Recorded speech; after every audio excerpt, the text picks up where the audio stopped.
नूतन कन संपूर्ण मिथिलावासी के गोर लागे छी। एक छोट सन के भगवती गीत लग उपस्थित भेल वहाँ सबके लग सुनू केहन लागे। जो नीक लागे तो लाइक शेयर कमेंट जरूर करब से आग्रह करे छी। तो सुनू। नैहर अब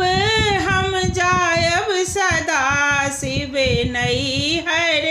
अब हम जायब नैहर अब हम जायब सदा शिव नैहर अब हम जायब परिवार तिथि हम जतरा को परिवार तिथि हम जतरा को द्वितीया गमन करायब सदा शिव नैहर अब हम जायब नैहर अब हम जायब सदा शिव नैहर अब हम जायब तृतीया को हम पथ ही बितायब चौठ में काजर लगायब सदा शिव नैहर अब हम जायब नैहर अब हम जायब सदा शिव नैहर अब हम जायब पंचमी चंदन अंग लगायब षष्ठी बेल तर जायब सदा शिव नैहर अब हम जायब नव पत्रिका संग सप्तमी प्रातः भक्त के घर हम जायब सदा शिव नैहर अब हम जायब नैहर अब हम जायब सदा शिव नैहर अब हम जायब अष्टमी दिन महापूजा निशि बलि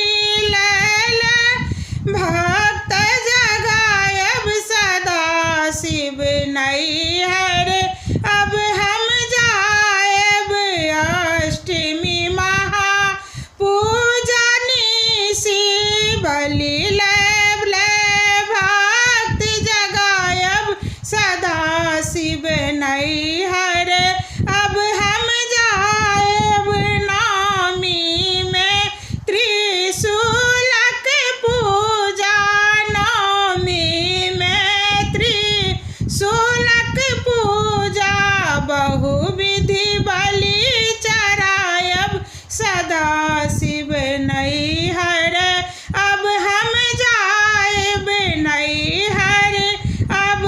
हम जायब सदा शिव नैहर अब हम जायब नवो निधि सेवक के दाक दसवीं कलश उठायब सदा शिव दसवीं कलश उठायब सदा